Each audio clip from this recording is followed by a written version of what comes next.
অসমীয়া সংগীত জগতৰ এজন জনপ্ৰিয় আৰু প্ৰতিভাশালী নাম হ'ল মণ্টুমণি শইকীয়া। এজন সুগায়ক হোৱাৰ উপৰিও তেওঁ এগৰাকী সফল সুৰকাৰ আৰু গীতিকাৰ হিচাপেও নিজৰ পৰিচয় দাঙি ধৰিবলৈ সক্ষম হৈছে।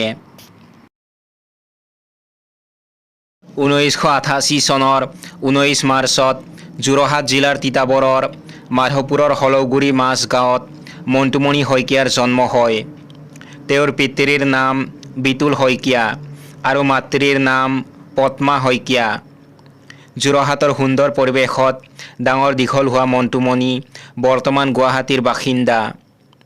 মণ্টুমণি শইকীয়াই তেওঁৰ স্কুলীয়া শিক্ষা মাধৱপুৰৰ PRS হায়াৰ ছেকেণ্ডাৰী স্কুলৰ পৰা লাভ কৰে আৰু তাৰ পৰাই উচ্চতৰ মাধ্যমিক পৰীক্ষাত উত্তীৰ্ণ হয়।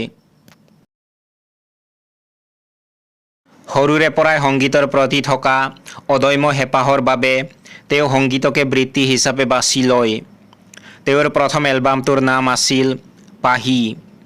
ইউটিউবত তেওঁৰ জনপ্ৰিয়তা আকাশ লংঘি, বিশেষকৈ তেওঁৰ কণ্ঠৰ চেল্ফি লেলেৰে আৰু বগী বগী ছোৱালী গীতসমূহে ক্ৰমে ইউটিউবত 12 আৰু 19 নিযুততকৈও অধিক ভিউজ লাভ কৰি এক অভিলেখ গঢ়িছে।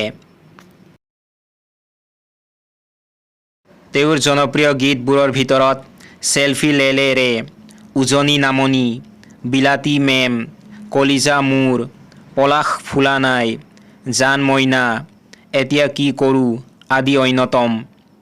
তেওঁ কেৱল শ্ৰব্য গীতেই নহয়, বিভিন্ন মিউজিক ভিডিঅ' আৰু চলচ্চিত্ৰৰ নেপথ্য কণ্ঠশিল্পী হিচাপেও কাম কৰিছে। তেওঁ হৃদয় কঁপোৱা গান আৰু ভাইমন দাৰ দৰে ছবিত নেপথ্য কণ্ঠশিল্পী হিচাপে কাম কৰিছে। মণ্টুমণি শইকীয়া অলপতে বিবাহপাশত আবদ্ধ হৈছে। 2025 চনৰ মাৰ্চ মাহত গুৱাহাটীৰ তেতেলীয়াৰ সোমনাথ মন্দিৰত তেওঁৰ দীৰ্ঘদিনীয়া প্ৰেমিকা, অভিনেত্ৰী তথা মেকআপ আৰ্টিষ্ট ৰিচা কলিতাৰ সৈতে তেওঁৰ বিবাহ সম্পন্ন হয়। সংগীত সৃষ্টি কৰা আৰু ভ্ৰমণ কৰাটোৱেই তেওঁৰ প্ৰধান চখ। অসমৰ বৰেণ্য শিল্পী ডক্টৰ ভূপেন হাজৰিকা আৰু জুবিন গাৰ্গ হৈছে তেওঁৰ প্ৰিয় শিল্পী। মণ্টুমণি শইকীয়া কেৱল এজন শিল্পীয়েই নহয়, তেওঁ অসমৰ উঠি অহা প্ৰজন্মৰ বাবে এক প্ৰেৰণা। তেওঁৰ সুৰীয়া কণ্ঠ আৰু সংগীতৰ প্ৰতি থকা নিৰলস সাধনাই অসমীয়া সাংস্কৃতিক জগতখনক অধিক চহকী কৰি তুলিছে।